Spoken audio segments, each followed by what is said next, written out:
Silakan Pak Mul. Silakan Pak Mulyadi dulu ya. Ya baik, terima kasih Rob, Ustadz Deki dan Bapak Ibu sekalian. Yang pertama ada dua pertanyaan yang ingin saya sampaikan. Yang pertama, ini kan kita kan berupaya untuk mengintegrasi ya pemandanan nanti, dan pada akhirnya juga nanti kita akan ke sister gitu kan. Nah yang pertama mungkin dari BKD ke e-dosen kita masih ada agak kemiripan lah, sama lah, ada perubahan, walaupun kalau di BKD kan dulu ACC sekaligus, kalau sekarang satu-satu dan mungkin masih sama. Kemudian yang ini saya tanyakan, apakah karena tujuan akhirnya kita juga nanti akan terintegrasi dengan sister gitu, sudah mengintip lah ya, bahwa sister juga satu saat nanti akan seperti ini. Jadi kita tidak akan mengalami kesulitan ketika nanti beralih ke sister, karena kalau tidak salah dari dulu yang kita daftar jadi asesor nanti satu saat juga akan mengasesor ke semua perguruan tinggi. Nah itu, tapi walaupun itu saya tetap apresiasi bahwa apapun yang sekarang yang sedang dilakukan ya itu yang kita jalani gitu. Yang pertama itu mungkin pertama. Yang kedua terkait dengan teknis, saya sudah coba sudah mengisi, bahkan sudah ada yang ACC lah sebagian untuk menilai kan. Nah tadi ada yang waktu memberikan nilai apa ya, ada tulisan mengisi kuantitas gitu kan, itu kan ada 1. Nah kalau kita penelitian, misalnya kita penulis kedua, penulis pertama 60%, kedua 40. Nah kita ditulis 0,4 itu sepertinya masih belum bisa. Apakah itu memang karena ini untuk pelaporannya, dia tulisannya di bawah, tidak bisa nulis di bawah 1 gitu kan. Nah, jadi itu juga mungkin nanti minta ini karena ketika kita masukkan di jurnal, katakanlah kalau yang ngambil, ada yang dia ngambil Scopus Q3 itu sudah langsung 1.800 gitu kan. Kalau kita 40% kemungkinan kan cuma 7 berapa gitu kan. Jadi habis kena itu saja, kena satu upload dan file gitu kan. Nah itu yang mungkin 2 itu ya yang ingin saya tanyakan. Mungkin itu. Terima kasih Prof. Pak Ustadz Deki. Assalamualaikum warahmatullahi wabarakatuh. Prof. Amilda yang jawab nih, Prof. Amilda ya.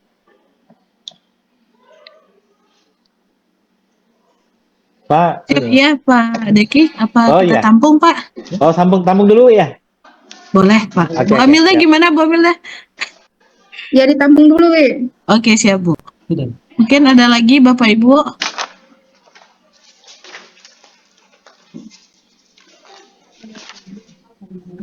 Bapak Ibu asesor kami persilakan. Izin tanya? Oh iya, siap Ibu, silakan Ibu. Oke, baik. Terima kasih kepada moderator yang sudah mempersilahkan saya. Saya ingin bertanya tadi yang dijelaskan oleh Pak Deki terkait kuantitas yang ditulis oleh yang kita nilai itu salah gitu ya. Misalnya Pak Deki ya. Terus kita perbaiki misalnya 1 gitu ya. Nah, ketika sudah kita perbaiki dan kita terima, tapi di aplikasinya tetap penilaiannya tuh sama yang sebelum kita perbaiki. Apakah itu tidak bermasalah atau bagaimana? Hanya itu saja, terima kasih. Berubah ya.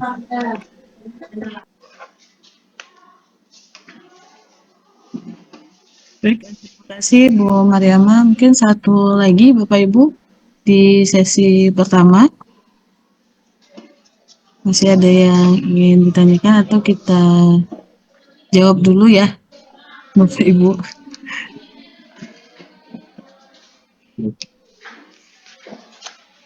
Oke, sembari menunggu yang lain, izin Pak Deki, Bu Prof. Amilda, kita jawab dulu. Sudah ada 2 pertanyaan dan di kolom chatnya juga ada pertanyaan dari Ibu Emma. Bagaimana dengan dosen tugas belajar sudah diisi 12 SKS aspek pendidikan tapi kesimpulannya jadi tidak memenuhi, mohon pencerahannya. Jadi ada 3 penanya Bapak Ibu. Mungkin Bu Prof. Ami dulu ya. Pak Deki ya. Mungkin kami Boleh Wi, silakan persilakan. Wi. Ada Bu Prof. Ya, ini izin menjawab ya, Bapak Ibu. Nanti boleh ditambahkan. Pertanyaan Pak Mulyadi tadi terkait dengan apa? Poin ya, poin SKS untuk penelitian misalnya, Pak. Scopus misalnya 60% sebagai penulis pertama. Misalnya dia punya anggota 2. Sisanya kan 40%, Pak. Tinggal dibagi 2 anggota itu 40%-nya. Nah, cuma di sistem itu belum membagi itu gitu. Pak Deki, mungkin ini jadi masukan kita juga. Ketika asesi menulis sebagai anggota, ya, sebagai anggota, maka ada pilihan SKS-nya gitu. Sebagai penulis pertama juga ada pilihan SKS-nya gitu. Seperti itu. Jadi memang secara sistem mungkin belum support ke arah sana, Pak Mulyadi. Jadi barangkali ini bisa menjadi bahan evaluasi bagi kita ya, seperti itu. Dan kemudian ini juga bahan evaluasi kita, kalau sebelumnya di BKD online kita,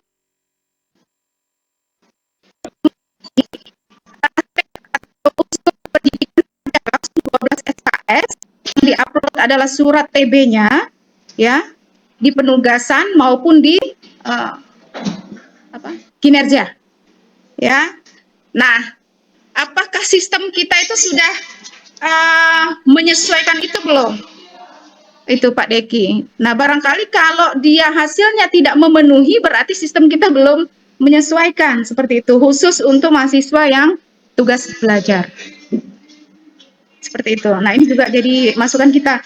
Karena itu penting bagi kami, Bapak Ibu, apa saja masalahnya, kendalanya, supaya ini bisa kita perbaiki ke depan. Kemudian pertanyaan Ibu Mariamah tadi saya tidak menyimak, mohon maaf ini. Mungkin bisa diulang, Bu Dwi, apa tadi pertanyaannya? Pengisian kuantitas tadi, Bu Prof, jika ada kesalahan dalam mengisi kuantitas dan sudah diperbaiki, tetapi di aplikasinya tetap atau tidak berubah, itu seperti apa? Apakah tidak bermasalah ya? Seperti itu ya, Bu Mariamah, kalau tidak salah. Pengisian kuantitasnya, Bu Prof. Itu kembali ke sistem lagi ya.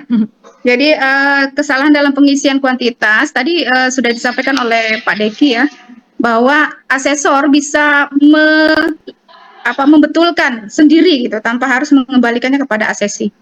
Seperti itu, misalnya kesalahan dalam mengisi SKS 2, kemudian sebetulnya yang benar adalah 1, ya asesor langsung bisa membetulkan saja seperti itu.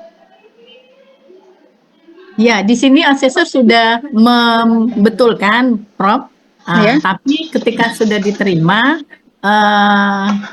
yang nilai kuantitasnya masih tidak berubah. Tapi sudah terverifikasi, apakah tidak masalah atau gimana itu?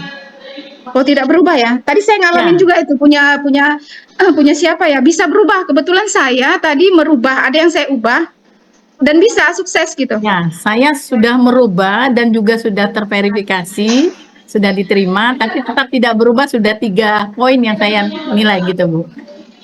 Nah, itu kembali ke sistem ya. Kalau sistem mungkin kita kembalikan kepada Oke, untuk sementara STI, ada apa bagaimana ini selaku pengembang sistemnya. Oke, siap. Makasih. Prof, izin menambahkan Prof ya. Boleh.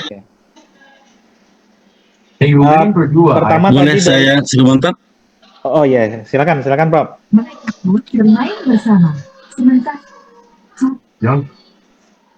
Tadi saya dengar dari penanya pertama, Pak Mulyadi kan mempertanyakan, kalau tidak salah ya, mempertanyakan bobot yang dimiliki oleh penulis kedua atau pertama. Tadi menyebut 60% dan 40%. Artinya apa? Kalau di pedoman kita itu 80-20 yang selama ini saya protes ya. Misalnya saya protes tapi tidak kabul-kabul karena katanya ada buku putihnya, ada wahyu dari sananya katanya harus 80 dengan 40. Padahal di dalam penilaian angka kredit biasanya 60-40. Ini artinya kita belum sama persepsi, masih ada di antara dosen kita yang mengisinya 60-40. Itu harus ditegaskan. Kemudian tadi yang satu lagi, katanya di aplikasi LBKD tidak bisa dengan memecah. Ya bisa, sekarang nggak bisa sih ada. Saya diskusi banyak dengan Pak Deki. Ternyata saya ngisi di aplikasi saya itu 6 dari jurnal nasional saya hanya dapat 0,625. Artinya bisa, tapi di e-dosen memang belum bisa. Semuanya disamakan. Saya sudah lihat itu, saya sudah pastikan. Tentu kita punya rumus. Rumusnya kan 20% kali kuantitas dibagi penulis. Nah, kalau penulisnya 5, jadi 20% dari 2,5 misalnya kan nasional 2,5 dibagi 4. Karena pendampingnya ada 4. Akan muncul dia 0,05 nanti ini ada muncul dia nanti kalau dia 2, kalau saya bertiga tadi hanya 6,25. Ada rumusnya kalau itu. Ini sudah bisa kalau di LBKD kita udah bisa itu, hanya di itu yang belum. Terima kasih. Baik. Prof, izin menambahkan Prof ya, Prof Amilda dan Prof Kholidi. Sebentar Pak Deki. Silakan Bu Ya. Prof Dian. Saya menambahkan sedikit ya, nyambung yang Prof Kholidi. Di BKD itu sudah bisa dipecah. Jadi misalnya ya, contoh kasus. Di saya itu menulis jurnal Sinta 2, itu kan ada otomatis di atas ya, sudah ada 625 ya, 6,25. Tetapi sesungguhnya saya tidak menulis sendiri. Nah, di situ saya misalnya sebagai penulis pertama dan corresponding, maka kan tidak bisa 100% punya saya, karena ada penulis co-authornya. Jadi di situ Pak Mul, di kuantitas saya tidak isi 1, tapi saya isi 0,6. Maka otomatis di SKS-nya tidak 625, keluarnya 3,75. Jadi sudah bisa kalau yang di BKD ya. Ini pengalaman saya sudah sudah seperti itu. Kecuali kalau kita isi 1 di kuantitas, maka otomatis dia keluar 6,25. Jadi penuh untuk kita. Tapi kalau kita isi 0,6, berarti itu porsi kita saja yang sebagai penulis pertama. Begitu Pak Mul ya. Tapi di dosen belum Bu ya? Di Remon Ya. belum ya Bu ya? Ya, yang di Prof, BKD belum. sudah. Ya. Ya. Demikian Pak Deki, Pak Bu Terima kasih Amilda. Prof Dian. Ya, betul Pak Mul, Prof Amilda, mungkin kami perlu kasih tahu untuk di BKD itu sudah bisa Bapak Ibu semua mengisi kontribusi peneliti. Cuman memang kita yang harus menghitung formulanya sendiri. Kalau kita peneliti peneliti pendamping itu berapa? Kalau yang peneliti utama tinggal disesuaikan dengan rumus Pak. Jadi kalau kita 80% berarti 0,8 isinya. Otomatis nanti SKS-nya berkurang dari 6,25. Untuk di BKD Pak. Nah, cuman kalau yang dicontohkan Pak Mul tadi sebenarnya bukan BKD, tapi remunerasi Pak. Ya.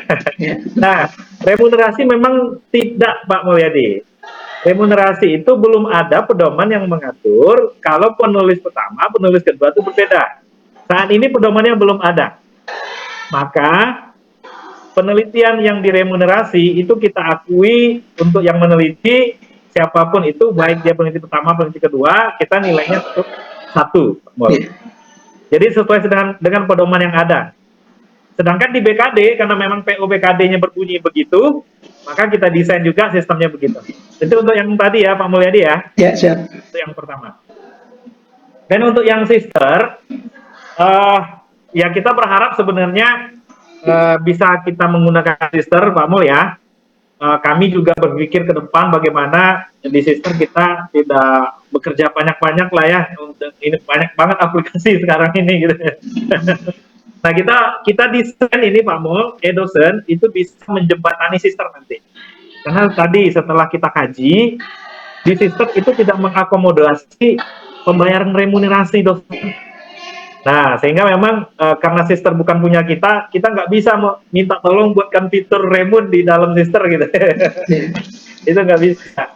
Jadi kami itu berpikir kemarin tuh bagaimana caranya gitu. Nah, nanti e-dosen inilah bridgingnya Pak. Jadi dari data sister, nah kita berharapnya begini nanti Pak. Kita ngisi data sister saja, nanti ada tombol di e-dosen itu, yang fungsi tombol itu untuk mengambil data di sister Pak. Nah, kemudian hanya penyesuaian sedikit-sedikit saja, tidak harus upload gitu maksudnya ya, kayak yang kita lakukan sekarang. Nah itu kita desain begitu Pak, tapi masih dalam tahap kajian terus Pak Mul ya. Memang ini ya kita harus hati-hati supaya semua aspek itu dikaji lebih baik. Itu mungkin Pak Mulyadi ya tambahan untuk kita. Selanjutnya Uni Mariama, tadi sudah disampaikan Prof. Amilda Uni. Jadi pada saat kuantitas itu kita ubah, otomatis itu capaian si dosen yang bersangkutan itu juga berubah. Kalau ada yang tidak berubah berarti case itu sifatnya. Nih. Jadi nanti boleh kami cek punya Uni Mariama ya. Kenapa dia nggak berubah? Itu mungkin case. Tapi secara general itu berubah. Kayak saya tadi Prof. Amilda sudah buktikan pada saat dia kuantitasnya diubah langsung dia berubah ke capaian di tempat dia. Jadi udah otomatis connect. Kalaupun memang tidak ada yang connect, berarti itu ada case-case khusus mungkin yang perlu untuk kami cek lagi. Silakan lapor saja ya Bu Mariama. Kalau teknis ke SPI nanti atau ke tim LPM juga boleh. Kalau substantif sepenuhnya nanti itu wilayahnya teman-teman LPM. Kalau teknis bisa dua-duanya, bisa ke saya aplikasi bisa ke saya, bisa ke LPM juga. Tapi kalau untuk konten isi fatwa, nah itu sepenuhnya nanti ke wilayahnya LPM. Itu mungkin Uni yang untuk BKD. Kalau Remun ke SPI nanti boleh. Itu mungkin ya, Dwi. Kayaknya pertanyaannya sudah terjawab ya, yang untuk sesi yang pertama. Silakan kembali ke moderator, Wi. Ya, Pak Deki. Mungkin Bapak Ibu kita buka satu sesi lagi. Pak Deki, izin Bu Prof. Mungkin masih ada beberapa asesor yang ingin bertanya, kami persilakan Bapak Ibu. Saya Prof. Walidi, baik. Silakan Prof.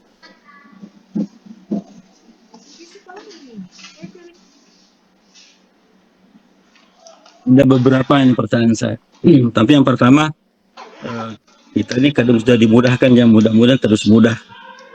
Andai kata ada itu dosen kita yang terlewatkan, misalkan kinerja itu misalnya di mengajar itu ada 5, mulai di RPS-nya, absen dosen, absen mahasiswa, soal, dan nilai kan. Nah, andai kata ada yang tidak menyertakan absen dosen misalnya, atau absen mahasiswa, apakah itu harus kita tolak dulu, atau sudah kita maklumi saja, atau kita pesankan saja untuk dimasukkan nantinya? Itu yang pertama. Kalau bisa ya sudah kita terima, supaya jangan banyak kerjaan ulang-ulang dah, sekalian lihat selesai gitu. Kalau misalnya tertinggal absen dosen, absen mahasiswa, tapi kalau ada semuanya ada tentu kita tolak misalnya. Atau tidak melampirkan RPS, karena RPS itu kan tiap tahun itu juga. Jarang kita menemukan RPS yang berkembang itu. Mungkin dari tahun 2016 kita mulai LBKD, RPS-nya itu juga, tidak pernah berubah. Nah, kalau itu misalnya tidak dilampirkan, apa bisa kita maklumi? Pasti orangnya pasti punya. Gitu. Itu yang pertama. Kedua, di jurnal, karena kita ini memverifikasi sifatnya, yang ditampilkan itu artikelnya. Seharusnya bukan artikel yang dilampirkan itu, tapi link. Kalau artikel itu bisa saja dibikin artikel itu mirip jurnal, tapi dia tidak punya sebetulnya, bisa saja. Dan itu banyak terjadi sih sebetulnya. Terjadi. Jadi kita butuhkan sebetulnya link. Kalau ada artikelnya, kita kejar di linknya, apa betul artikel itu ada di jurnal itu. Jangan-jangan tidak ada di jurnal itu. Bisa-bisa saja. Nah, karena tugas kita verifikasi, menurut saya itu link. Kalau saya tidak menampilkan artikel, saya tampilkan linknya, baik link artikel maupun link jurnal. Nah, kita butuh dua-duanya sebetulnya. Sehingga kita tidak harus googling untuk memverifikasi itu, untuk mengurangi tugas kita. Kemudian artikel yang kita upload di kewajiban dosen, apakah itu masih bisa kita upload di e-dosen hingga mendapatkan remon? Karena kan di kewajiban dosen itu hanya bukan menyangkut remonnya, tapi menyangkut ada atau tidaknya. Sekarang dia punya, misalnya ada yang misalnya dosen kita yang ada Q1, dia diupload di kewajiban dosen, tapi diupload juga di e-dosennya atau di LBKD-nya tugasnya. Apakah itu bisa? Pandangan saya sebenarnya itu bisa, karena itu menyangkut kewajiban saja. Kemudian yang akan pensiun di tahun 2025 kan tidak sampai 2006, kita kan umumnya 2006. Apa mereka boleh tidak ngisi lagi kewajiban khususnya? Kalau di saya ini Pak Zuhdi ini kan, kalau Pak Zuhdi ini sudah pensiun bulan depan, pensiun pasti. Padahal dia kan dari 23 sampai 2026. Kalau yang pensiun di 2025, apa dia masih harus mengisi, walaupun tidak sampai akhir, dia tidak sampai akhir masa 3 tahun dia sudah pensiun ya. Kalau saya misalnya kan, saya sekarang kan periode 1 Agustus sampai 31 Agustus 2023 sampai 31 Juli 2026. Di September saya tidak ngatur lagi, September 27. Jadi tentu saya tidak lagi di 27 di semester di Januari 2027 tidak lagi ngisi saya. Begitu yang akan pensiun di 2025 ini nanti. Itu kewajibannya. Kemudian kalau dulu di pedoman kita, kalau saya mengasuh mata kuliah usul fikih misalnya itu 2 kredit, 2 SKS. Tetapi yang pesertanya sampai 45. Kalau di pedoman lama itu dihitung 3. Karena 40 ke bawah itu 2, 40 sampai ke 80 itu 3. Apa itu masih berlaku sekarang? Itu apa? Karena pedoman kita belum berubah, tapi aplikasi kita berubah. Terima kasih, itu saya nanti.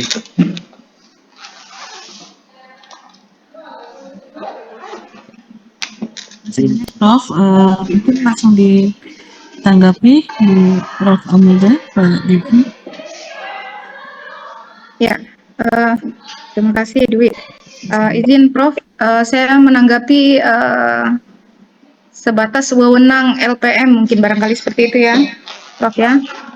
Pertama, mohon maaf yang terakhir saya belum terlewat tadi pertanyaannya Prof yang terakhir, mungkin nanti bisa diulang.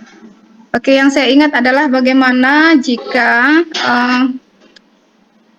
asesi kurang dalam mengupload ya komponen-komponen ya, salah satu komponen misal komponen mengajar di mana asesi harus mengupload RPS, nilai, absen dan lain sebagainya, tetapi dari salah satu unsur itu ada yang tidak diupload. Nah, ini bagaimana kita sebagai asesor, apakah kita terima atau tolak? Kalau kita mengacu pada POBKD tentu harus unsur itu kan harus semua ada Pak Prof. Mulai dari absen, nilai, kemudian absen mahasiswa, absen dosen, RPS, nilai soal UAS begitu ya, Prof ya, soal UTS. Namun sebetulnya kalau saya pribadi Prof, hal-hal yang misalnya yang substansi itu wajib ada seperti RPS, nilai mahasiswa, kemudian absen mahasiswa. Nah, kadang-kadang dosen itu tidak mengupload absen dosennya. Kalau saya terima saja Prof.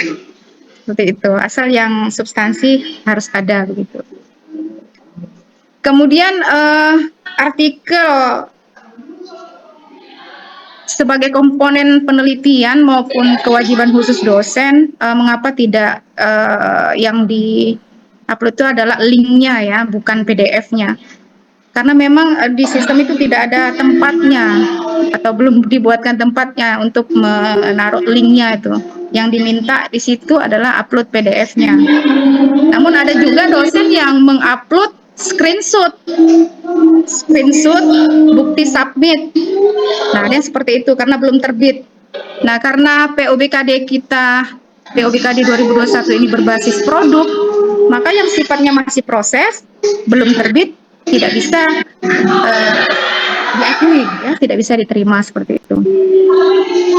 Kemudian apakah boleh double gitu ya, double ketika sudah di-upload di unsur penelitian, di-upload juga di kewajiban khusus, di-upload juga kemudian di-remove, ya tidak bisa, karena apa yang sudah di-upload di komponen penelitian itu tidak bisa diulang lagi di kewajiban khusus, apalagi di-remove, mungkin seperti itu Pak Deki ya. Ini tidak di remon, hanya di kewajiban khusus dan di LBKD.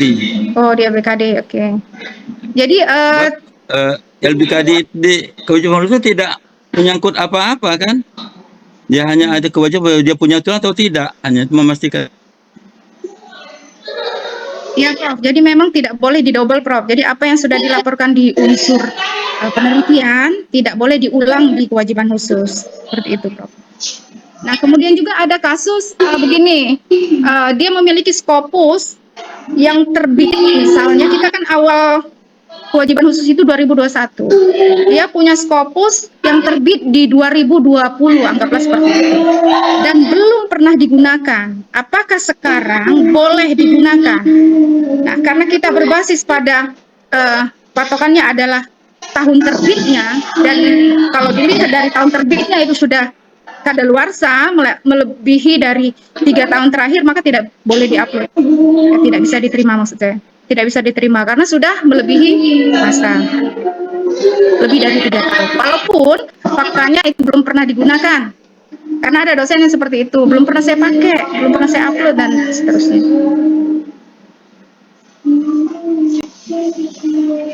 Kemudian untuk yang mau pensiun ini, misalnya bulan Agustus nanti, ya bulan Agustus ada yang pensiun. Nah, sekarang apakah wajib mengisi LBKD? Tetap wajib mengisi LBKD, yang sudah seperti itu, tetap wajib mengisi LBKD sebagai kinerja yang sudah bukan dilakukan. LBKD, tapi kewajiban khusus, bukan LBKD yang saya tanya. Kewajiban khusus itu sebetulnya mengiring, ya mengiringi dari LBKD-nya, laporan kinerjanya. Seperti itu. Jadi tetap diisi. Kalau ditanya apakah wajib mengisi, tetap wajib mengisi. Sedikit lagi ya. Mungkin itu saja ya, Prof. Dijelaskan barangkali ini tidak jelas ini. Saya jelaskan ya, mohon maaf. Ada kasus orang akan pensiun di Oktober 2025. Sementara dia akan harus periodenya 2023 2026. Mereka belum selesai 3 tahun nih.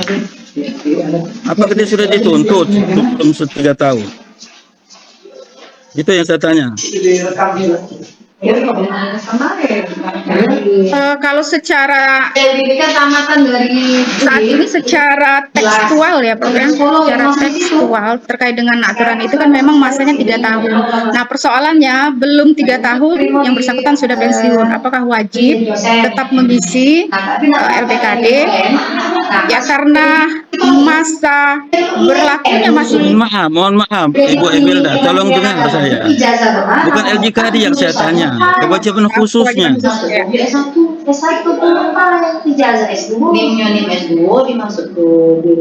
Ya karena logikanya begini Prof, karena dia masih menerima sertifikasi, ya, maka dia tetap wajib mengisi kewajiban khususnya Prof. Logikanya seperti itu, karena memang secara naskah atau teksnya itu kan tidak ada penjelasan terkait dengan hal itu. Mungkin ini juga baru kita ini ya baru ngeh gitu ke arah sana. Ternyata bisa saja kemungkinan itu terjadi. Lalu bagaimana? Nah, memang belum ada diskusi terkait dengan itu. Cuman saya buka BKD nih, dibuka di bagian penilaian. Nah, saya bingung kenapa di bagian LBKD yang saya ini sebenarnya kayaknya ada 20 dosen yang di asesmen, tapi ternyata yang di LBKD cuma ada 16. Nah, yang di bagian kewajiban khususnya ada 20. Itu apa ininya yang salah atau gimana, atau dosen yang bersangkutan tidak mengisi LBKD? Karena kalau saya perhatikan dari yang 4 yang tidak ada itu, 2 orang itu dosen TB yang kayaknya memang tidak ngisi, 1 orang dosen yang sudah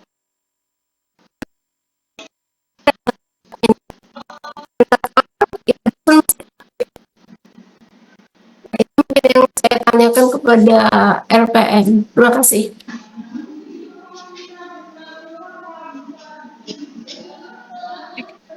Sih Bu Novianti, mungkin ini juga terkendala di beberapa asesor juga, izin Pak Deki, Mas Herlan, ada di beberapa asesor yang memang kalau secara kuota sudah full 20 ya kalau nggak salah Bu ya, tetapi pada saat di daftar dosen yang dinilai itu yang keluar hanya ada yang 16, ada yang 18 seperti itu.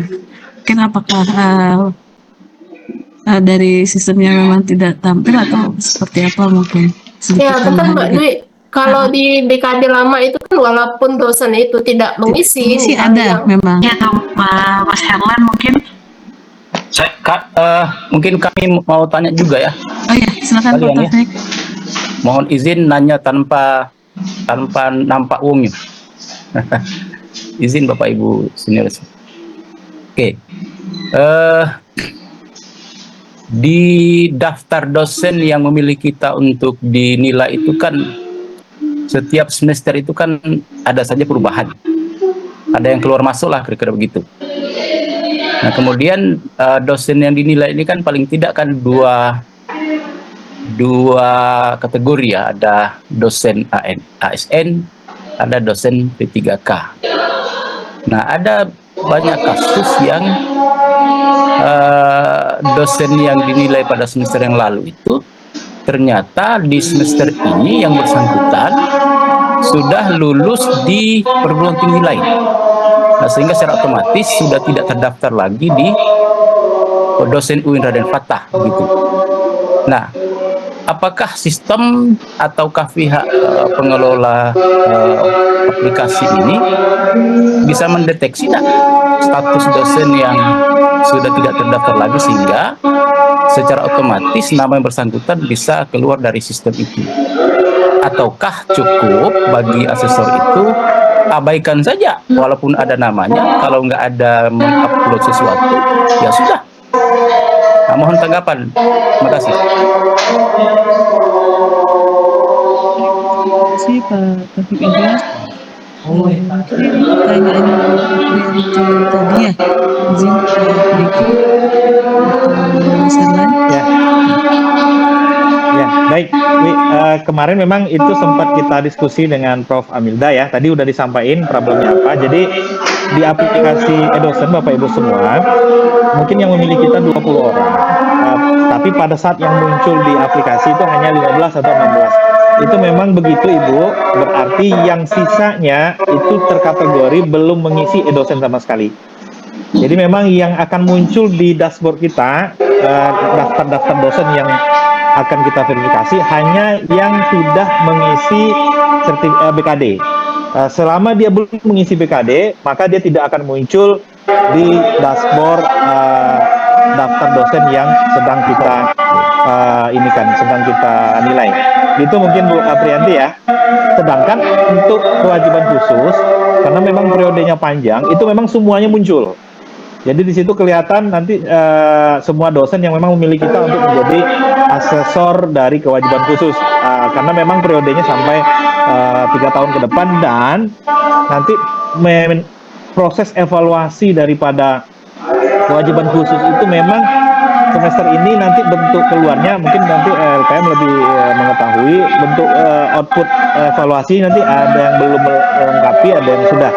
Jadi itu bisa ketahuan nanti kalau dia kewajiban khusus. Sedangkan untuk BKD itu wajib sifatnya, sehingga memang yang hanya mengisi yang muncul di aplikasi kita Bapak Ibu semua. Jadi nanti Bapak Ibu semua bisa menemukan kasus yang sama yang memilih kita ada 20 orang, namun yang kita verifikasi hanya 15, ada mungkin yang 13, ada yang mungkin 17. Sisanya berarti belum mengisi BKD sama sekali, Bapak Ibu.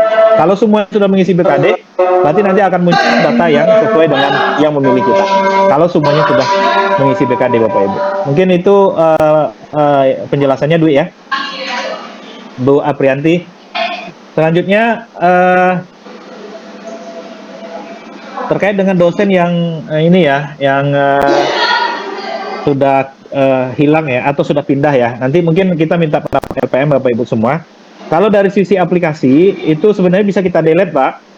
Tetapi untuk mendelete nama beliau, itu tergantung surat keputusan atau semacam surat keterangan lah dari LPM, kalau memang yang bersangkutan tersebut tidak lagi sebagai dosen UIN dan Fatah Palembang. Jadi itu nanti mekanismenya ada kepastian dulu mungkin dari LPM, nanti setelah itu baru kita update di aplikasi e-dosennya. Itu bisa, Pak, tapi memang tidak otomatis dia. Itu perlu prosedur ya. Mungkin itu, Pak, ya. Tambahan mungkin dari Prof. Amilda, silakan, Prof. Respon dari Pak Taufik Ahyar tadi ya terkait dengan dosen yang pindah, pensiun, ataupun yang sudah meninggal barangkali. Ternyata nama yang bersangkutan masih ada di dalam LBKD. Nah, mungkin kami butuh juga bantuan dari Bapak Ibu untuk sebagai asesor ya, untuk melaporkan kepada LPM nama-nama yang sebetulnya orangnya sudah tidak ada lagi. Itu karena secara sistem memang dia tidak otomatis terdelete. Karena itu perlu dilaporkan ke kami supaya kami bisa melakukan verifikasi dan mengunci. Karena ada kasus di semester yang lalu ada dosen yang dari fungsional ke struktural. Ternyata masih mengisi BKD. Nah, itu ya, ternyata masih mengisi BKD gitu. Jawab aja. Jadi itu kami kunci ya. Kebetulan asesornya melaporkan ke kami kenapa yang bersangkutan ini masih mengisi LBKD sementara yang bersangkutan sudah ke struktural seperti itu. Itu jadi salah satu tugas asesor juga berarti ya? Iya, itu sih tambahan. Begitu Pak Taufik, makasih. Iya, oke, siap.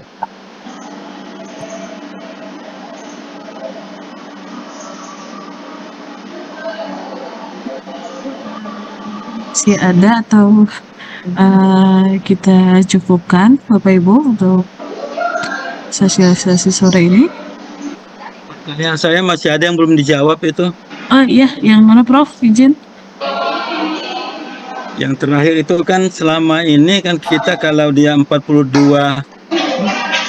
mahasiswa dihitung 3 kemarin itu. 3 kredit walaupun di mata kuliahnya 2.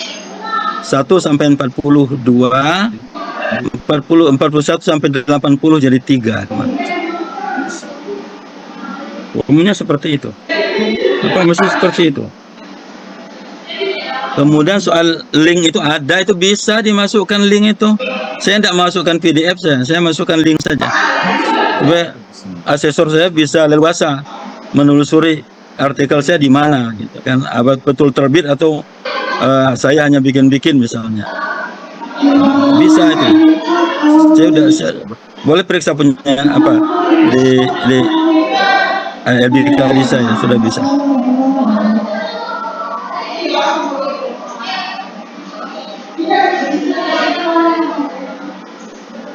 Prof. Ami.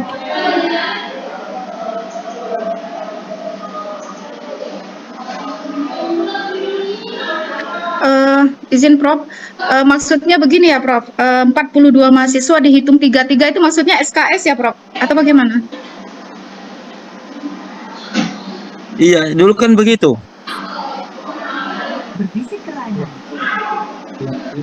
Oh, maksudnya ini ya PA atau mahasiswa di kelas ini?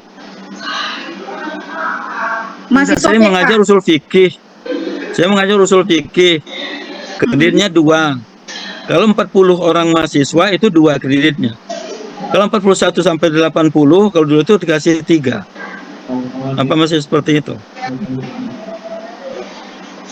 Oh, kalau dia pembelajaran perkuliahan yang dihitung itu SKS mata kuliahnya, Prof.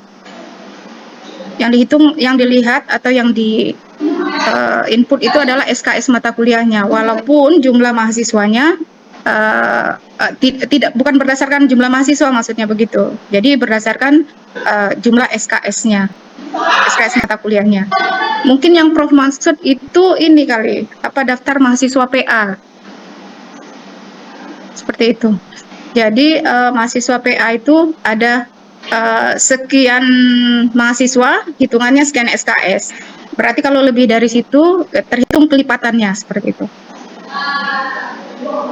Seperti itu nggak, Prof? Izin Bapak Ibu, mungkin sebelum kita selesai, kami sudah mengirimkan link absensi kegiatan kita pada sore hari ini di kolom chat. Bapak Ibu mungkin bisa di absen terlebih dahulu, dan ini untuk pertanyaan di kolom chat juga sudah sebagian dijawab oleh Mas Herlan, Bu Prof, Pak Diki. Wi, izin Iya, Wi. siap Prof. Silakan Pak Deki. Amin, amin. Wah, Wi, Amin, doanya amin. bagus nih. Silakan Pak Deki. Ini ada pertanyaan menarik sebenarnya di kolom chat ya. Pertanyaan dari Ibu Emma Yudiani, mudah-mudahan Ibu Emma dengar ya, Bu Emma. Bagaimana dengan dosen tugas belajar sudah diisi 12 aspek pendidikan tapi kesemuanya jadi tidak memenuhi? Itu betul, karena berdasarkan aturannya harus ada kegiatan yang lain, kegiatan penelitian. Jadi memang di e-dosen ini Bapak Ibu itu sudut pandangnya sudut pandang aturan memang. Jadi penelitian harus ada kegiatan, penunjang harus ada kegiatan, pengabdian harus ada kegiatan, pendidikan harus ada kegiatan. Jadi harus ada laporannya. Nah, untuk sementara ini sedang kami pikirkan, Bu Emma ya, solusinya seperti apa untuk yang TB. Jadi untuk sementara solusinya, mohon kepada dosen yang sedang tugas belajar untuk mengisi setiap jenis tugas dosen. Pendidikan diisi, penelitian diisi, pengabdian dan penunjang diisi, tapi isinya sama saja. Isinya sama saja ya, sesuai dengan syarat minimal daripada aturan yang ada. Isinya ya tugas belajar yang dialog nanti surat tugas belajar, dokumen surat tugas belajarnya. Untuk sementara begitu dulu, karena memang kita sudah melog untuk masing-masing kinerjanya. Mungkin itu ya tambahannya untuk yang sedang tugas belajar. Jadi kalau tidak bisa hanya pendidikan saja yang diisi, karena memang aturannya nggak ada hanya pendidikan saja terus yang lain terpenuhi, tidak. Tapi memang aturannya bilang pendidikan sekian, penelitian harus ada kegiatan, kemudian penunjang dan pengabdian harus ada kegiatan. Jadi memang sistemnya dibuat sesuai aturan itu.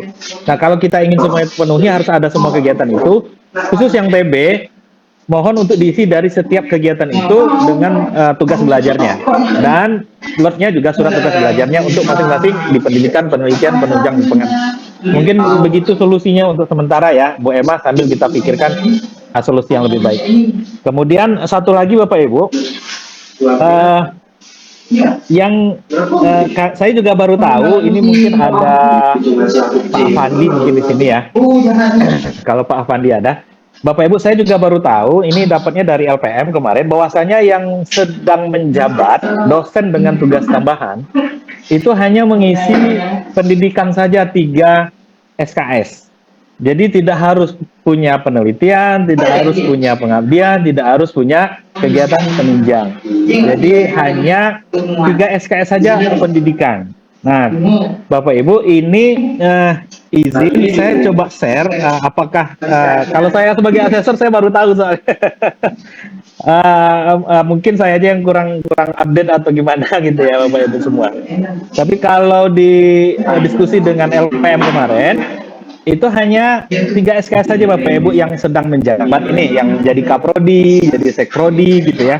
Itu ternyata hanya 3 SKS Bapak Ibu semua. Jadi ini perlu kita hati-hati. Aturannya mana? Ini kami selipkan aturannya di sini. Nah, ini di kesimpulan, terus peraturan kesimpulan. Nah, ini ternyata di sini Bapak Ibu. Nah, ini dosen biasa dan di bawahnya dosen dengan tugas tambahan. Jadi dosen dengan tugas tambahan itu boleh pendidikannya lebih dari 3 SKS atau lebih sama dengan 3 SKS dan tidak boleh kosong. Sedangkan yang penelitian, pengabdian, penunjang ini tidak ada dan boleh kosong Bapak Ibu. Jadi mungkin perlu kami ini dari teman-teman LPM, kita hanya mengupload peraturannya saja. Jadi Bapak Ibu yang dosen dengan tugas tambahan itu hanya mengupload 3 SKS saja di pendidikan. Di penelitian dan lain-lain boleh kosong Bapak Ibu. Itu berdasarkan diskusi teman-teman di LPM yang waktu itu kita coba terjemahkan ke bahasa aplikasi. Jadi pada saat saya coba tes itu Bapak Ibu ya, saya sebagai kepala SPI kan menjabat gitu ya. Terus saya coba hanya mengisi 3 SKS saja di pendidikan. Itu kesimpulannya memenuhi undang-undang. Kesimpulannya memenuhi undang-undang. Hanya sekedar pendidikan di 3 SKS, Bapak Ibu. Jadi bagi Bapak Ibu yang menjabat, hanya bisa mengisi 3 SKS saja. Tidak perlu melakukan penelitian, tidak perlu melakukan penelitian, sorry, salah saya. Tidak perlu melaporkan penelitian ya. Melaporkan Bapak Ibu ya. Tidak perlu melaporkan pengabdian dan tidak perlu melaporkan penunjang. Ya, cukup hanya pendidikan saja. Mungkin itu sekedar tambahan informasi Bapak Ibu. Assalamualaikum Tapi untuk warahmatullahi wabarakatuh. kewajiban khususnya wajib ya Pak Deki? Oh ya, betul Prof. Ya, untuk kewajiban khusus masih wajib. Mungkin itu saja tambahannya, Prof. Silakan. Oke, boleh ini tanya? Kan Prof. Ya, pertama, ya Assalamualaikum warahmatullahi wabarakatuh. Pertama, saya mengucapkan selamat datang kembali di tanah air bagi jemaah dan pulang haji, Dr. Arne, Pak Dr. Saleh Jamil, Pak Penadi yang ada di ruang ini. Ya, selamat ya kembali lagi di tanah air. Kemudian yang kedua, sebagai yang saya tulis di chat itu, ada masa perbaikan nggak ini? Kalau nggak ada, tolong diadakan untuk apa biar jadi. Itu saja dari saya. Terima kasih Pak Deki dan Pak Maaf, Assalamualaikum warahmatullahi wabarakatuh. Waalaikumsalam warahmatullahi wabarakatuh. Ya, izin menanggapi dari Prof. Rizannya. Prof, yang ditanyakan apakah masih ada masa revisi? Masih Prof ya, sesuai dengan jadwal pelaksanaan kegiatan laporan beban kerja dosen yang pernah kami share itu di beberapa grup.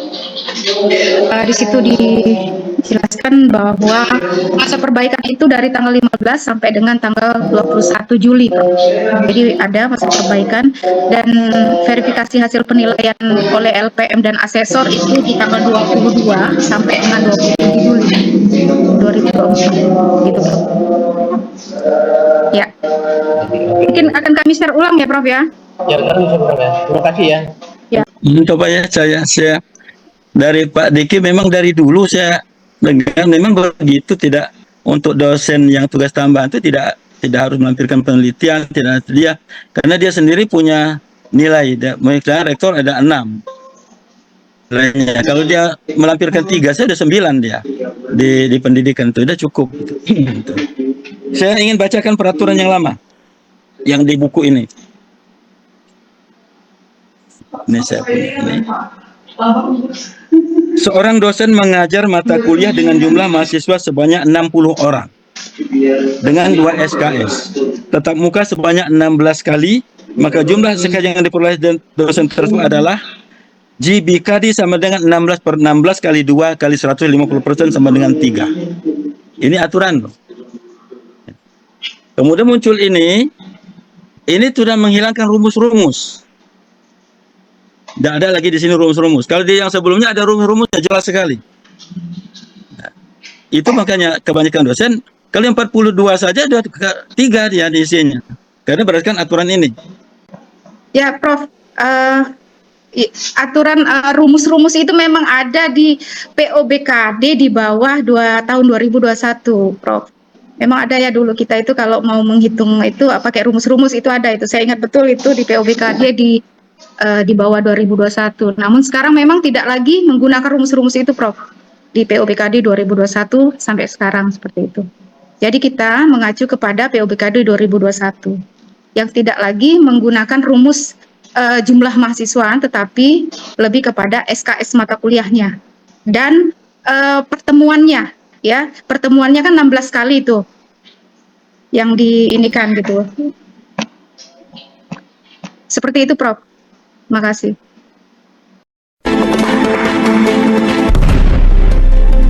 Yang pertama adalah kalau dia sertifikasi dosen maka ini nanti akan sesuai dengan semester genap, semester yang berjalan. Contohnya di sini adalah 2023-2024, kemudian semesternya berarti semester genap. Nah, Bapak Ibu, ini akan muncul di bawahnya daftar dosen yang memilih kita sebagai asesor. Itu yang pertama Bapak Ibu ya. Sedangkan untuk kewajiban khusus ini adalah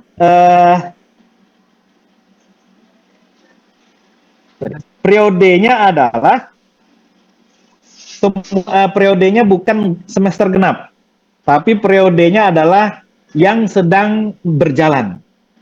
Jadi Bapak Ibu ini dinilai bisa jadi sampai 3 tahun selanjutnya dari sekarang ataupun Oke, berarti itu belum mengisi Pak. Contohnya ini Bu Maftuhan. Nah, ini berarti dia periodenya bukan lagi di semester berjalan atau semester yang sudah jalan, tapi ini periode 3 tahun. Nah, ini yang membedakan yang pertama Bapak Ibu antara sertifikasi asesor sertifikasi dosen dengan asesor kewajiban khusus. Jadi kita melakukan asesmen kalau ini wajib semester, sedangkan ini Bapak Ibu yang di bawah ini nanti sekali 3 tahun sesuai dengan periode mereka masing-masing. Nah, jadi dia bisa saja mengupload di semester ini, bisa jadi mungkin di semester depan, atau juga mungkin di semester kemarin, selama periodisasi kewajiban khususnya itu masih berlaku. Nah, sistem itu secara otomatis menentukan periodisasi dari kewajiban khususnya selama 3 tahun, berdasarkan kepangkatan terakhir. Jadi kalau kepangkatan terakhir November 2023, maka sistem akan membaca, kayak saya contohnya, sistem akan membaca kewajiban khusus saya mulai dari periode 1 November 2023 sampai dengan nanti 31 Oktober 2026. Jadi sistem akan membaca itu. Selama periode itu dia harus memenuhi yang ada di kewajiban khusus ya, yang ada di sini Bapak Ibu, yang ada di kewajiban khusus saya sebagai dosen. Nah, ini minimal saya harus, dan perlu kami kasih tahu juga Bapak Ibu, sistem ini secara otomatis sudah menjadi kewajiban kalau saya lektor kepala, maka ini adalah kewajiban saya. Jadi tidak akan muncul kewajiban yang asisten ahli atau lektor atau profesor, nggak akan muncul di sini Pak. Jadi yang muncul di sini hanya kewajiban fungsional yang diinput pada saat mengisi profil di awal. Jadi kalau saya menginput profil saya sebagai lektor kepala, maka sistem membaca kewajiban khususnya sesuai dengan lektor kepala. Itu udah otomatis Bapak Ibu. Nah, ini tinggal, jadi tidak perlu tidak perlu kita verifikasi apakah ini kewajiban khususnya asisten ahli ataupun kewajiban khususnya lektor kepala. Kecuali kalau dia salah nginput di awal. Dia contohnya lektor kepala tapi terinput profesor. Nah, itu pasti problem di kewajiban khususnya. Itu mungkin Bapak Ibu ya, khusus untuk kewajiban khusus. Jadi kewajiban khusus ini sudah otomatis dia mengidentifikasi tugas-tugas sebagai fungsional apa dianya. Nah, ini mungkin perlu. Nah, ini kayak saya Bapak Ibu semuanya. Ini periode saya dari 1 September sampai dengan 31 Agustus. Jadi selama periode ini saya bisa mengisi kapan saja kewajiban khusus ini. Kewajiban khusus ini selama periode yang ada di sini. Nanti dia akan muncul di penilaian. Dia akan muncul di penilaian di asesor. Di bagian bawah ini Bapak Ibu. Jadi ada yang masih kosong karena mungkin periodenya belum habis, ada yang memang sudah berusaha untuk mengisi seperti yang ada di data saya saat ini. Nah, jadi pada saat Bapak Ibu membuka penilaian, maka akan muncul 2 fitur ini. Asesor sertifikasi dosen dan asesor kewajiban khusus. Nah, Bapak Ibu, sekarang kita mulai dari yang pertama, yaitu asesor sertifikasi dosen. Nah, untuk asesor sertifikasi dosen, ini kita harus memilih periodenya. Periodenya adalah 2023-2024, untuk sekarang berarti semester genap. Nah, di saya Bapak Ibu ada muncul 14 orang ya, 14 orang yang memilih saya sebagai asesor. Nah, pertama kita akan dimunculkan jumlah orang yang akan kita asesmen. Di sini di saya ada 14 yang belum dinilai jumlahnya sebanyak ini, sedangkan yang diterima dan ditolak nanti akan muncul datanya setelah kita mengambil penilaian, setelah kita melakukan penilaian. Saya mungkin contoh yang pertama yaitu adalah Pak Samsyar Zahrani. Pak Samsyar Zahrani ini kita tinggal klik action, nanti akan menampilkan kinerja beliau yang perlu saya verifikasi, Pak. Yang perlu saya verifikasi di sini. Nah, di antaranya ternyata di sini ada beberapa yang diupload dan saya harus melakukan verifikasi. Nah, ini yang tadi kami sampaikan Bapak Ibu semua, verifikasi untuk si dosen itu per kegiatannya sekarang. Contoh ini laksanakan perkuliahan. Nah, kuliahnya ada 3 kelas berarti. Bapak Ibu sekarang kita harus memverifikasi setiap kelas itu. Apakah benar atau tidak. Nah, ini saya contohkan kelas yang pertama Bapak Ibu. Nah, pada saat kita mengklik verifikasi ini di tombol action ini yang warna biru pensil, maka kita akan diarahkan kepada halaman verifikasi Bapak Ibu semua. Nah, halaman verifikasinya akan muncul seperti ini. Memverifikasi ini tidak perlu download Pak. Bapak Ibu nggak perlu mendownload file-file apapun selama verifikasi karena dia sudah muncul langsung dokumen yang diupload mereka. Jadi tidak perlu di-download, langsung dilihat saja. Dokumen itu nanti ada 2. Satu di sini file penugasan. File penugasan. Di bawahnya adalah file pembuktian. Nah, di bawah ini adalah file pembuktian. Nih Pak. Jadi dua itu akan menjadi display kita untuk melihat bukti-bukti mereka Bapak Ibu semua. Jadi pertama kalau ingin kita lihat memastikan benar nggak surat tugasnya atau file penugasannya sesuai. Ini yang pertama Pak. Yang kedua kita pindah kepada file pembuktian. Ini ada SAP mata kuliahnya, kemudian kehadirannya, tinggal digeser aja Bapak Ibu, tidak perlu di-download. Tidak perlu di-download, hanya digeser saja. Geser terus, oke. Kalau kita nyatakan itu sesuai, ini judulnya apa sih? Judulnya ada di sebelah Pak keterangannya. Judulnya di sini mengampu mata kuliah ayat dan hadis ekonomi. Ini tidak bisa diedit Bapak Ibu, NIP-nya juga nggak bisa diedit, ini otomatis, namanya juga nggak bisa diedit. Nah, yang bisa kita edit adalah kuantitasnya. Kuantitas ini Bapak Ibu, kalau dia salah nginput, contohnya kalau di sini hanya 2 SKS, ternyata dia buat 3, maka saya akan ganti 2 Pak. Otomatis SKS-nya berubah 2. Kalau dia salah input, atau yang di inputnya 2, ternyata di buktinya itu 3. Nah, itu yang pertama Pak. Jadi kuantitas bisa kita edit nih. Kuantitas itu untuk memastikan benar apa tidak dilaporkannya Bapak Ibu semua. Nah, kalau di sini tadi 3, maka total SKS-nya, ini total SKS juga nggak bisa diedit Pak, atau dikunci. Jadi hanya bermain di kuantitas.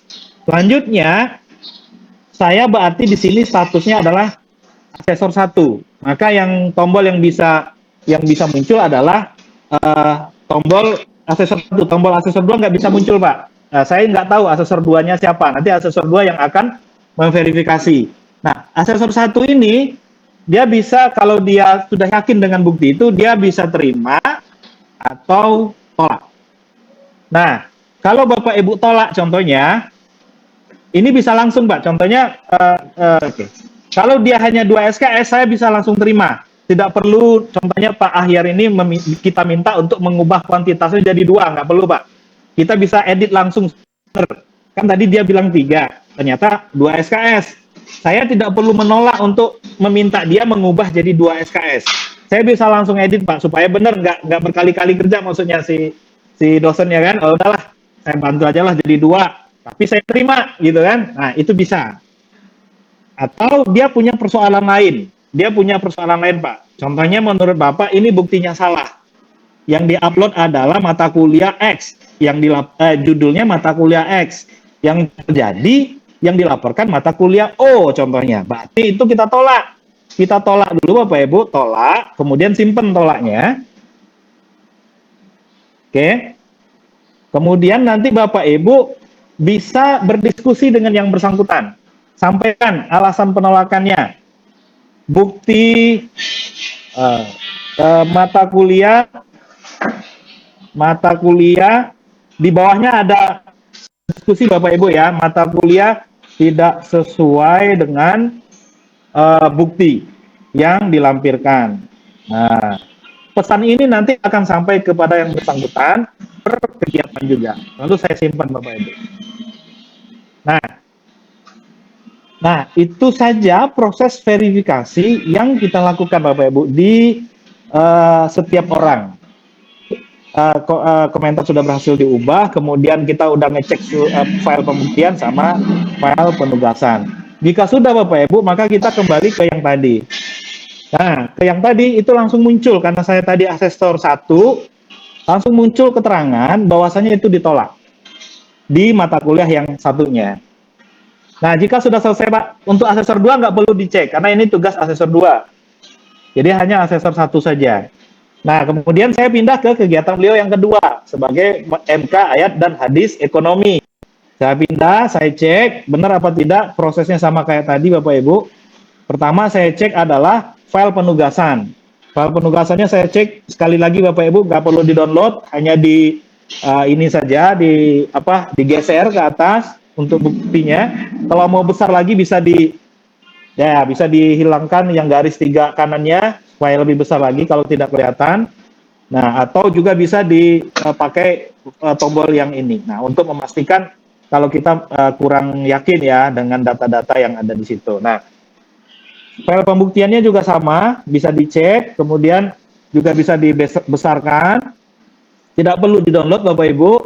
Terus, saya yakin dengan bukti ini, maka saya terima Pak. Saya terima, saya simpen. Kuantitasnya udah bener, gitu ya. Nanti saya simpen. Saya simpan selesai Pak, untuk kegiatan yang nomor 2. Nah, saya kembali lagi ke yang data tadi. Ini saya ambil dulu, saya kembali ke sini. Oke, baik Bapak Ibu. Nah, jadi di situ muncul hasil 2 verifikasi saya. Pertama untuk mata kuliah yang pertama ditolak, mata kuliah yang kedua itu terverifikasi, artinya diterima. Begitu prosesnya dilakukan sampai ke bawah Bapak Ibu, sampai ke 6 kegiatan, 6 kegiatan yang dilaporkan oleh Pak Samsiar Zahrani Pak. Jadi cukup 6 ini saja Bapak Ibu yang saya verifikasi harusnya untuk Pak Samsiar. Nah, nanti Pak Samsiar juga akan bisa melihat Pak per kegiatan. Jadi kegiatan ini problemnya apa gitu ya. Kegiatan yang satu lagi problemnya apa gitu. Nah, itu juga nanti sampai di mereka. Sehingga memang kita bisa melihat di diskusi ini nanti akan muncul Pak, apa perbaikan-perbaikan yang perlu dilakukan. Nah, di diskusi ini nanti akan muncul contohnya mata kuliah tidak sesuai dengan bukti yang dilampirkan. Nah, pada saat dia melampirkan bukti yang sesuai Bapak Ibu, data yang ini itu nggak akan hilang. Yang ini dan yang ini nggak akan hilang. Maaf. Yang ini tidak akan hilang. Nanti akan muncul di bawahnya lagi nih judulnya file revisi. Jadi file revisi. Jadi yang ini yang salahnya tadi contohnya file pembuktian yang pertama salah, nanti akan muncul di bawahnya tabel file revisi, yaitu yang sudah dibenerin. Jadi, bisa membandingkan antara yang pertama dengan yang kedua dalam satu kolom ini ke bawah nanti. Kalau Bapak setuju baru nanti diubah, yang ditolak ini diganti dengan diterima, baru disimpan kalau sudah ada file revisi Pak. Nah, jika sudah dilakukan itu, maka nanti Bapak Ibu bisa memantau prosesnya itu sudah terverifikasi di status asesor 1. Ini terverifikasi. Langkah yang sama itu dilakukan sampai terakhir Pak. Setiap menjadi anggota, ini contohnya menjadi anggota IAEI Sumsel, ya ini bisa dicek. Nah, ini mungkin Bapak Ibu pada saat semua proses sampai ke bawah sudah selesai, maka saya sudah selesai melakukan penilaian terhadap satu orang, yaitu Bapak Samsiar Zahrani. Bapak Samsiar Zahrani, yang di atas ya. Nah, ini bisa Bapak lihat, yang sudah saya terima ada 2. yang ditolak 0, yang belum dinilai 11. Ya. Nah, kalau saya sudah menilai 11 lagi dan semuanya diterima, nah saya bisa bergeser ke bawah. Contohnya Pak Rudi Arianto, saya cek lagi Nosmatri, proses yang sama terus dilakukan sampai ke bawah Pak, khusus untuk asesor sertifikasi dosen. Nah, itu saja Bapak Ibu terkait dengan teknis penilaian asesmen.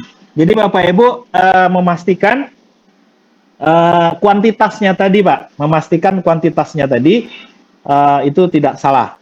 Kalau kamar-kamarnya bisa juga salah dan itu perlu kita cek. Contohnya gini Pak, ini bisa jadi salah Pak. Contohnya adalah ini menjadi anggota organisasi profesi tingkat nasional. Contohnya ini kan SKS-nya sudah pasti Pak. SKS-nya nggak perlu kita kita review lagi. SKS-nya ini udah terkunci. Yang perlu kita review adalah menjadi anggota ini dengan kegiatan yang dilaporkannya. Kalau ini kan terkunci nih. Yang 6 ini yang judul ini terkunci Pak, karena dia tinggal milih di sistem kan. Tetapi bisa jadi isinya di sini mengajar Pak, mengajar di kelas A katanya kan. Padahal judulnya di sini adalah menjadi anggota organisasi profesi. Kalau di POPKD kan bunyinya itu. Tetapi POPKD bunyinya ini SKS-nya kalau satu adalah 0,25, tetapi yang dia buat di sini mengajar di kelas. Itu bisa terjadi, Pak. Bisa terjadi. Karena mungkin dia tidak teliti melihat judul kamar yang ada di aplikasi, sehingga salah isi. Yang harusnya diisi dengan profesi, diisi dengan ngajar. Itu bisa terjadi, Pak. Nah, kalau itu terjadi, itu perlu kita perhatikan juga. Sama nggak antara judulnya dengan kegiatannya? Itu bisa dicek di sini, Pak. Bisa dicek di sini. Nah, kalau sudah benar, berarti kita terima. Kalau salah, berarti tolak, Pak. Ditolak dan dikasih tahu problemnya apa. Ini harusnya bukan di anggota profesi, tetapi sebagai pengajar di kelas. Kalau dia salah isi kamar. Tapi biasanya jarang sih, Pak, yang terjadi seperti itu. Yang biasanya terjadi banyak adalah di kualitas tadi. Itu mungkin Bapak Ibu ya, paling terjadi mungkin 1 di antara 100 dosen mungkin untuk satu kegiatan. Nah, itu untuk penilaian BKD Bapak Ibu ya. Jadi proses yang sama dilanjutkan dengan langkah-langkah yang sama. Sampai nanti ke orang 14 Bapak Ibu. Kalau sudah semua berarti selesai Pak, tugas kita sebagai asesor. Nah, selanjutnya kita pindah ke asesor kewajiban khusus. Nah, kalau asesor kewajiban khusus ini tidak semuanya harus ada isinya, ya karena dia periodenya 3 tahun. Jadi Bapak Ibu tinggal cek saja yang sudah laporan untuk selama periode 3 tahun ini siapa saja. Nah, kalau di saya ada 4 orang nih, ada Armansa, ada Muhammadina, ada dan lain-lain. Nah, ini untuk mengeceknya sama Pak prosesnya, tinggal diklik yang di ujung, kemudian nanti muncul. Nah, ini muncul karya ilmiah yang diterbitkan dalam prosedur nasional. Ini sudah otomatis, Pak. Judulnya artikel jurnal, tanggal terbitnya. Nah, ini kita pastikan. Tanggal terbitnya di 9 Maret 2024. Kontribusi berarti dia penulis kedua. Nah, ini juga tinggal Bapak Ibu cek, pastikan benar apa tidak buktinya. Nah, sama kayak tadi, Pak. Ini hanya buktinya saja yang muncul, surat penugasannya udah nggak ada. Walaupun di sini judulnya penugasan masih. Tapi ini bukan penugasan, Pak, ini adalah buktinya. Nah, tinggal dicek saja. Kalau mau kurang besar tinggal Bapak Ibu. Tidak perlu di-download, tinggal dicek saja. Ini di 7 Juli di effective 9 Maret 2024. Nah, apakah ini jurnal apa tadi di sini ya? Tinggal dicek ini apakah sesuai dengan ketentuan dia sebagai siapa tadi ini? Ya, karya ilmiah yang diterbitkan dalam prosedur nasional ber-ISBN, ISSN atau EISN. Nah, tinggal memastikan itu saja Bapak Ibu. Ini ada nggak ISBN-nya atau ISSN-nya? Kalau sudah ada atau kita ragu, boleh dicek di internet. Apakah karya ini ber-ISBN atau tidak? Kalau sudah Bapak Ibu tinggal diterima. Nah, di sini ternyata saya adalah asesor 2 bagi beliau. Maka saya asesor satunya nggak bisa diedit, nggak bisa diklik nih. Saya asesor 2, ya asesor 2 berarti saya terima. Saya terima, saya simpen. Nah, simpen Pak. Jadi nanti pada saat diterima, maka akan muncul statusnya di sini juga nih. Berarti si Sumaina Duku ini ternyata beliau lektor Bapak Ibu. Lektor, ini sudah terkunci sebagai lektor tuh syaratnya ini, sehingga kita nggak perlu searching lagi. Lektor tuh syaratnya apa saja, nggak perlu lagi Bapak Ibu. Tinggal memastikan dokumennya saja benar apa tidak, sesuai dengan kriteria itu. Oke ya Bapak Ibu. Kemudian pada saat sudah selesai, maka kita bisa kembali ke penilaian tadi kembali untuk Sumaina Duku tadi. Nah, ini sudah kelihatan nih untuk Sumaina Duku itu saya terima di satu bentuk bukti kewajiban khusus. Nah, yang belum tinggal dicek di sini. Ini yang belum saya cek ada beberapa. Mungkin itu saja Bapak Ibu semua terkait dengan bagaimana secara teknis menggunakan aplikasi eDosen melakukan penilaian kepada dosen yang memilih kita sebagai asesor. Itu saja mungkin ya. Prof, izin jika ada mau diskusi atau semacam mungkin, atau Prof menyampaikan tambahan, silakan Prof. Baik, mungkin langsung saja Pak Deki terkait dengan persoalan-persoalan yang ditemui oleh tiap-tiap asesor ini ya, sehingga bisa langsung diluruskan atau dibetulkan gitu bagaimana persoalan itu bisa diatasi. Begitu saja Pak Deki. Diskusi Prof ya. Ya. Oke, baik Bapak Ibu silakan jika ada yang mau didiskusikan, baik persoalan teknis aplikasi ataupun nanti yang substansi. Kalau substansi mungkin kami sepenuhnya serahkan ke LPM mungkin kayaknya ya. Nanti kita minta fatwa LPM lah terkait dengan substansi. Silakan Bapak Ibu semua. Baik Bapak Ibu, mungkin kita cukupkan ya Pak Deki, Bu Prof Amilda, Bapak Ibu asesor untuk Zoom meeting kita pada sore hari ini. Mungkin terkait pertanyaan selanjutnya tetap kita buka melalui WA grup asesor BKD, Bu Prof Ami ya. Sudah Zoom meeting kita pada sore hari ini. Mohon maaf apabila terdapat kesalahan dalam penyampaian maupun ucapan. Kita tutup Zoom meeting kita pada sore hari ini dengan sama-sama membacakan pos hamdalah. Baik Bapak Ibu, kami sudahi pertemuan pada sore hari ini. Akhir kata, wabillahi taufiq wal hidayah. Wassalamualaikum warahmatullahi wabarakatuh. Terima kasih Bapak Ibu asesor. Terima kasih Pak Deki.